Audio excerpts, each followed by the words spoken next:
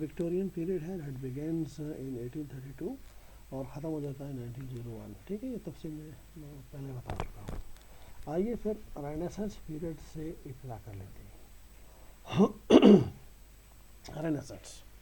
Renaissance دور ہم بتا چکے ہیں 1500 سے شروع ہو کے 1660 پہ یہ ختم ہو جاتا ہے. ورڈ رینیسانس اصل میں لیا گیا ہے ایک فرینچ ورڈ سے رینیسٹر، اس لفظ کو کہتے ہیں جس کا مطلب ری برتھ. اب ری برتھ سے مراد کیا ہے؟ ری برتھ سے مطلب ہے دوبارہ سے جنم پانا، ٹھیک ہے، یا دوبارہ سے زندہ ہونا. کیا مطلب اس سے؟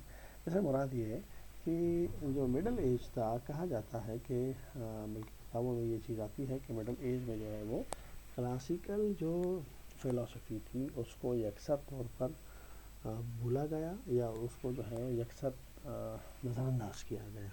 جو اینشنٹ فلسفی تھی اس کو، تو اس کی ریبرتھ ہو جاتی ہے یہاں پہ، اس پہ فوکس ہو جاتا ہے. رائٹرز انہی بنیادوں کو استعمال کرتے ہوئے یورپ کے رائٹرز اپنے آرٹ اور لٹریچر یا کلچرل جو نارمز ہیں اسی پر اس کو استوار کرتے ہیں. رینیسانس اصل میں ایک ٹرانزیشنل مومنٹ یعنی جوڑنے والا مومنٹ ہے جو مڈل ایج کو ماڈرن ایج سے جوڑتی ہے. یہ اٹلی میں شروع ہوئی 14 سینچری کے اندر اور پھر فرانس چلی گئی، فرانس سے پھر یہ انگلینڈ آئی. اس بیچ میں 200 سال گزرے. یہ جو ہے ماڈرن جو دنیا ہے ہماری، اس کی ابتدا رینیسانس سے ہوتی ہے. یعنی جیوگرافی کا سبجیکٹ سامنے آ جاتا ہے، سائنس کا سبجیکٹ سامنے آ جاتا ہے، پالیٹکس، ریلیجن اور society, art and literature. London مرکز بن جاتا ہے ترقی کا، اور انگریزی جو زبان ہے وہ شیکسپیئر جیسے بڑے بڑے رائٹرز کے ہاتھوں جدید دنیا کا زبان جو ہے وہ قرار پاتا ہے. اور اسی طرح سے جب پرنٹنگ پریس جونس گٹنبرگ ایک شخص ہے جرمنی میں 1440 میں جب وہ ایجاد کرتے ہیں، اور پھر ولیم کاکسٹن انگلینڈ سے ایک تاجر کی شکل میں جرمنی جا کے اس کو انگلینڈ لے آتے ہیں. وہ تاجر بھی ہیں اور پرنٹر بھی ہیں، یعنی پرنٹنگ پریس کے مالک بھی ہیں. تو 1474 میں انہوں نے انٹروڈیوس کیا انگلینڈ میں اس کو، اور جب پرنٹنگ پریس میں جب کتابیں چھپنے لگی، اس کا مطلب یہ ہوا ہر قسم کی جو کتابیں تھیں وہ ہر شخص کے لیے اویلیبل ہونا شروع ہو گئی. ٹھیک ہے جی. اچھا، ان جتنی بھی رائٹنگز ہوئی اس میں جو ڈرامہ تھا اس نے بڑی ترقی پائی، اور اس دور کو یعنی جو رینیسانس پیریڈ ہے اس کو گولڈن ایج بھی انگلش ڈرامہ کا کہتے ہیں. کچھ ہسٹوریکل حقائق پر نظر ڈالتے ہیں. کروسیڈ وارز، صلیبی جنگیں مسلمانوں اور عیسائیوں کے بیچ جو 200 سال تک لڑی گئیں، وہ 1095 میں شروع ہو کے 1291 میں ختم ہو گئی. اس نے بڑی حد تک مدد کی رینیسانس کو پروان چڑھنے میں. کیسے؟ لوگوں نے اس دوران ٹریول کیا، لوگوں نے مختلف لوگ علاقے گئے، اس سے آگاہی بڑھی. اس سفر سے، اس تجارت سے، اس مومنٹ سے جو آنکھیں کھلی لوگوں کی، اس نے ان کو ایک فہم دیا کہ ایک ہم ماڈرنزم کی طرف یا ایک ترقی کی طرف ہم چل جاتے ہیں. پھر ساتھ میں جو عیسائیوں کا ایک بہت بڑا امپائر تھا، بیزنطائن امپائر جس کو کہتے ہیں، یا بازنطینی سلطنت. 1453 میں سلطنت عثمانیہ یعنی جو ترک تھے ان کے ہاتھوں جب یہ امپائر ختم ہوا تو اس نے بھی رینیسانس کے پیدا ہونے میں، ظہور پذیر ہونے میں بڑی مدد کی. کیسے؟ یعنی اس عیسائی سلطنت کے اندر جو بڑے بڑے اسکالرس تھے ان کے پاس جو کلاسیکل ٹیکسٹ تھا، جب مسلمانوں نے اس سلطنت کو گرایا تو وہاں سے جتنے بھی اسکالرس تھے وہ بھاگ گئے اور یورپ آ گئے. انہوں نے پھر ان کے پاس جو ٹیکسٹ تھا، اس کلاسیکل ٹیکسٹ کو انہوں نے استعمال کرتے ہوئے اپنی اس کو توجہ کا اور دلچسپی کا مرکز بنایا، اور اس سے جو ہے بڑی حد تک انہوں نے اپنی بنیادیں استوار کی، جو کہ 18ویں صدی جو مڈل انگلش کے اندر مڈل انگلش کے اندر جس کو بڑی حد تک نظر انداز کیا گیا تھا. تو کیا ہوا جناب، یہ جو اسکالرس تھے، انہوں نے اس سے مدد لے کے کلاسیکل ٹیکسٹ سے، فلاسفی سے اپنے کلچر کو انہوں نے تقویت بخشی اور اپنی بنیادیں اسی جو کلاسیکل فلاسفی اس پہ کھڑی کرنے کی کوشش کی. اگر لٹریچر کی بات کریں تو اس میں ولیم ٹنڈیل ایک بڑا اہم رائٹر سامنے آتا ہے. ان کی کتاب انگلش نیو ٹیسٹمنٹ 1525 میں چھپتی ہے. پھر مائلس کورڈائل ہے جن کی کتاب دا کمپلیٹ انگلش بائبل 1535 میں چھپتی ہے. کرومویل گریٹ بائبل 1535 میں سامنے آتا ہے ہمارے. فردر سر تھامس مور جو ہے وہ دا ایٹوپیا لکھتے ہیں. راجر ایسچر جو ہے وہ ٹوکسوپولس لکھتے ہیں. Stephen Hawes pastime of pleasure لکھتے ہیں. Sir Thomas Wyatt and Earl of Surrey کی کتاب ٹوٹل مسیلنی سامنے آتی ہے. جو تیمز پوئٹری کے اندر اس رینیسانس پیریڈ کے اندر آئے سامنے، اس میں سے ایک بہت بڑا وہ تھا relationship between man and woman, یعنی کوٹلی لو. یہ کوٹلی لو کیا ہے؟ کوٹلی لو جو ہے بادشاہوں کے دربار میں جو نائٹس تھے، یعنی جو جنگجو تھے، جو فوجی تھے، جو سپہ سالار تھے، ان کے اور بیرنس کے بیگمات کے بیچ جو ایک افیئر نے جنم لیا، that is known as courtly love. ٹھیک ہے. اس کے علاوہ جو تھیمس تھے لٹریچر کے اندر، ٹریشری، غداری، منافقت، یہ ساری تھیم جو ہے استعمال ہوئی پوئٹری کے اندر. فارمس آف پوئٹری رینیسانس کے میں ہمارے سامنے سونیٹ ہمارے سامنے آ جاتا ہے. سونیٹ اصل میں ایک پوئم ہے 14 لائنوں کا، جس کو ہم 2 حصوں میں تقسیم کرتے ہیں. یہ سونیٹ جو ہے وہ پیٹرارک اٹیلین ایک بہت بڑا پوائٹ اس نے ڈیولپ کیا، اور پھر وہاں سے اس کو سر تھامس وائٹ اور ارل آف سرے، جس کو ہنری ہاورڈ بھی کہتے ہیں، وہ لے کر انگلینڈ اس کو آئے ہیں. ٹھیک ہے. اور وہاں اس کو متعارف کرایا ہے. اچھا، فارمس پوئٹری میں پھر ہم جو ابھی میں ذکر کر چکا ہوں کہ سونیٹ ان لوگوں نے انگلینڈ میں لائے. پھر ہنری ہاورڈ جو ارل آف سرے کہلاتا ہے، اس نے کیا کیا، اس پوئٹری کو، سونیٹ کو اس نے بلینک ورس میں لکھا. بلینک ورس کیا ہے؟ بلینک ورس سے مراد ہے شاعری کو اس طرح کمپوز کیا جائے کہ ہر لائن آف پوئٹری کے اندر ہم 5 پیئرز بنائیں. 5 پیئر سے مراد یہ ہے کہ 2 سلیبل کا ایک پیئر، اور ہر سلیبل جو ہے وہ پہلا سلیبل ہر جوڑے میں انسٹریسڈ ہو، دوسرا اسٹریسڈ ہو. اس طرح کے 5 ہو تو اس کو ہم کہیں گے آئمبک پینٹامیٹر.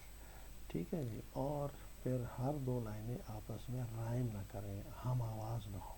That right of composition in poetry is said to be blank verse. اچھا، پھر فردر ہم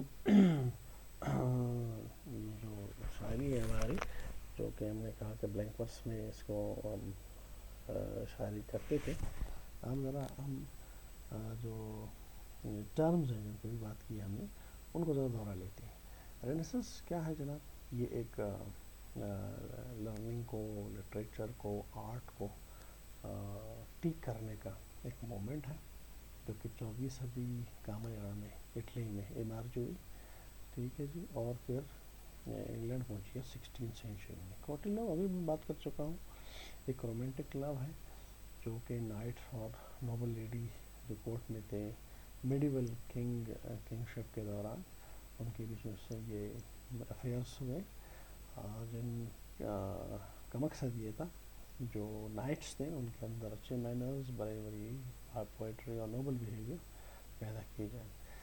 سونیٹ جناب ایک پوئم ہے جس پہ ہم نے بات کی 14 لائنوں کی، جو کہ ان تھیمس کو استعمال کرتی ہے: love, beauty, time, nature, deep emotions. اور اس کو عموماً ایمبک پینٹامیٹر میں لکھتے ہیں. وٹ از ایمبک پینٹامیٹر ابھی بتا چکا ہوں پچھلے سلائیڈ میں کہ جناب یہ ایک ورس ہے، ایک لائن آف پوئٹری ہے 10 سلیبل پر مشتمل، جس میں ہم اس کے 5 جوڑے کرتے ہیں، اور ہر جوڑے میں پہلا انسٹریسڈ اور دوسرا اسٹریسڈ ہوگا. ٹھیک ہے. جیسے آپ دیکھ سکتے ہیں، مثال کے لیے میں نے ڈا ڈم ڈا ڈم، یہ جو چھوٹی انگریزی میں اسمال لیٹر میں ڈا ہے، اس کا مطلب ہے انسٹریسڈ. یہ جو کیپٹل لیٹر میں سارے اپر اس میں لکھے ہوئے ہیں لیٹرز میں، وہ اس کا مطلب ہے اسٹریسڈ. ٹھیک ہے، تو انسٹریسڈ، اسٹریسڈ، اس طرح کے دیکھیں 5 جوڑے آپ کو ملیں گے.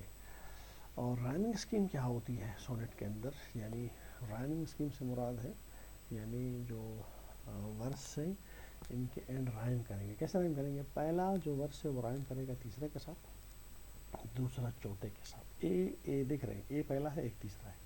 پہلی ورس تیسرے کے ساتھ اور دوسری ورس چوتھے کے ساتھ، پھر پانچویں ورس ساتویں کے ساتھ، پھر چھٹی ورس آٹھویں کے ساتھ، پھر نویں ورس 11ویں کے ساتھ، پھر 10ویں ورس 12ویں کے ساتھ، اور آخری جو دو ہیں جی لکھا ہوا ہے یعنی 13th اور 14th وہ رائم کریں گے.